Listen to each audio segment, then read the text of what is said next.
Ninth class के गणित के पेपर के वार्षिक परीक्षा के वेरी इंपॉर्टेंट प्रश्न।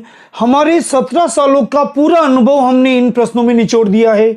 अगर बच्चों आपने इन प्रश्नों को पढ़ लिया तो दुनिया की कोई ताकत तुम्हें गणित में फेल नहीं कर सकती। तो आपके सामने पेश है पहला प्रश्न। उस त्रिभुज का क्षेत्रफल ज्ञात कीजिए जिसकी दो भुजाएं 18 सेमी और 10 सेमी हैं तथा उसका परिमाप 42 सेमी है। फिर से रिपीट कर देता हूं ताकि आप आराम से नोट कर पाए। चाहे इन प्रश्नों को रटना, समझना, याद करना ये आपकी मर्जी है। हमने बता दिया ये एग्जाम में छपे हुए। तो फिर से बोल रहा हूं, उस त्रिभुज का क्षेत्रफल ज्ञात कीजिए जिसकी दो भुजाएं 18 सेमी और 10 सेमी है तथा उसका परिमाप 42 सेमी है। दूसरा वेरी इंपॉर्टेंट प्रश्न, उस गोले की त्रिज्या ज्ञात कीजिए जिसका पृष्ठीय क्षेत्रफल 154 सेमी स्क्वायर है। तीसरा शानदार प्रश्न, पिछले साल भी पेपर में आया है, उस गोले का आयतन ज्ञात कीजिए जिसका पृष्ठीय क्षेत्रफल 154 सेमी स्क्वायर। देखिए दोनों में संख्या समान है लेकिन एक में त्रिज्या पूछ रहा है, एक में आयतन पूछ रहा। चौथा ग्राफ का प्रश्न है, एक राज्य के विधानसभा चुनाव में विभिन्न राजनीतिक पार्टियों द्वारा जीती गई सीटों के परिणाम नीचे दिए गए हैं। राजनीतिक पार्टियों के नाम दे रखे A B C D E F और जीती गई सीटें दे रखी है। A ने 75, B की 55, C की 33, D की 29, E की 10, F की 37। अब इसमें पहला प्रश्न पूछ रहा है मतदान के परिणामों को निरूपित करने वाला एक दंड आलेख बनाइए। दूसरा प्रश्न पूछ रहा है किस राजनीतिक पार्टी ने अधिकतम सीटें जीती है। ये तो लिखने पर ही पता चल रहा है कि A ने सबसे ज्यादा सीटें जीती है। पांचवा शानदार प्रश्न है, जानदार प्रश्न है, एक समद्विबाहु त्रिभुज का परिमाप 30 सेमी है और उसकी बराबर भुजाएं 12 सेमी की लंबाई की है। उस त्रिभुज का क्षेत्रफल ज्ञात करो। फिर से रिपीट कर रहा हूं, एक समद्विबाहु त्रिभुज का परिमाप 30 सेमी है और उसकी बराबर भुजाएं 12 सेमी लंबाई की है। इस त्रिभुज का क्षेत्रफल ज्ञात करो। अगला वेरी इंपॉर्टेंट प्रश्न, एक त्रिभुज की भुजाओं का अनुपात 12:17:25 है और उसका परिमाप 540 सेमी है। इस त्रिभुज का क्षेत्रफल ज्ञात करो।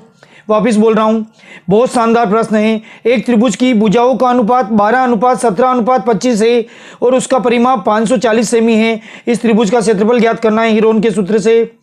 अगला नेक्स्ट क्वेश्चन शंकु वाला है, बहुत शानदार प्रश्न है। पिछले साल भी आया, उसके पिछले साल भी आया।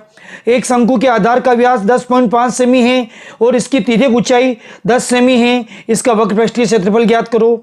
अगेन रिपीट कर रहा हूं, एक शंकु के आधार का व्यास 10.5 सेमी और इसकी तिर्यक ऊंचाई 10 सेमी है। इसका वक्र पृष्ठीय क्षेत्रफल ज्ञात करो।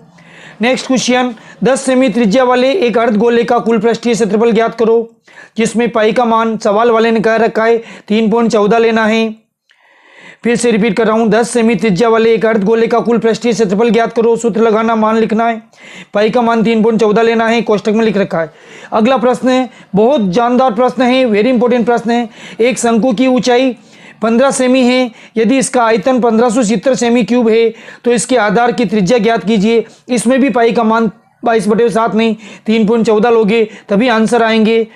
लास्ट एंड फाइनल प्रश्न, ये ग्राफ का प्रश्न है, बहुत इंपॉर्टेंट है साहब। ग्राफ अथवा में आता है, पक्का ध्यान रहे।